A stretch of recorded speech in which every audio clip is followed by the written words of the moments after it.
Hola, soy Miguel Matallín, luthier y pertenezco al equipo de Maderas Barber. Si tienes una guitarra que te está dando problemas de afinación o de estabilidad, te voy a contar 3 truquitos que te ayudarán a mejorar el sonido de tu guitarra.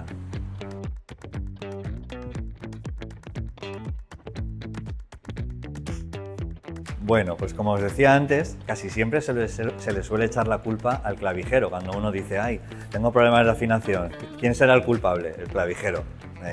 A veces sí, pero normalmente, o casi en el 95% de las ocasiones, la culpable va a ser la cejuela.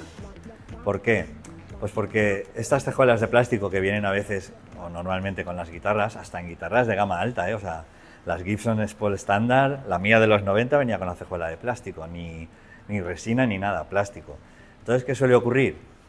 Que cuando afinamos, desafinamos, hacemos un bending, la cuerda se clava en el surco y al clavarse en el surco no se mueve con libertad.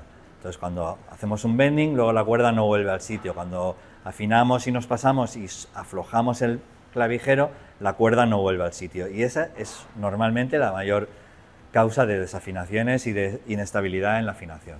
¿Qué podemos hacer para solucionarlo? Bueno, pues si tenemos una cejuela de plástico que no queremos cambiar porque no nos atrevemos o por lo que sea, lo suyo sería usar el calibre de cuerdas adecuado para que la cuerda no esté aprisionada en la ranura, es decir, que se mueva con la mayor libertad posible.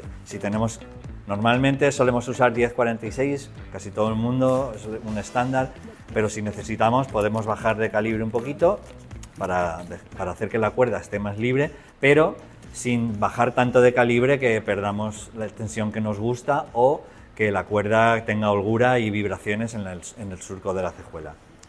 Si ya nos atrevemos a cambiar la cejuela, pues bueno, tenemos diferentes opciones.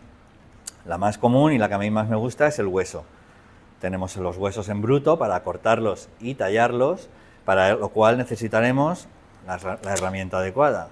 Son limas que están con el calibre ya adecuado para ir dándole a cada cuerda el grosor de surco que necesita.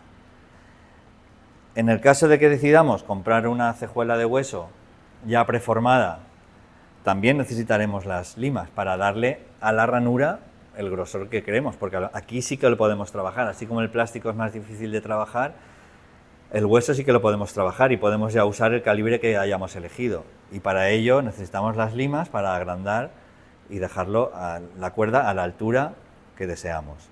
Y lo mismo si decidimos poner una cejuela de tusk, que están hechas con resinas, con polímeros orgánicos, pero igualmente necesitamos la lima de cejuelas para poder tallar los surcos a la medida que queremos. Y luego, muy importante, para que no se nos mueva, para que no tengamos problemas ahí de vibraciones y de ruidos raros, siempre una gotita de cianocrilato en el fondo de la ranura de la cejuela para que se fije y no se mueva. Pero sin pasarnos, para que si necesitamos moverla con un golpecito de martillo, la tenemos fuera. También es importante el tema de los lubricantes, esto hay que hablarlo. Si tenemos cejuela de hueso, yo no usaría ningún tipo de lubricante, puesto que ya son autolubricantes y además se nos va a manchar. Pero si tenemos la cejuela de plástico, no está de más poner un poquito de lubricante, que le va a venir bien para que la cuerda se mueva más libremente.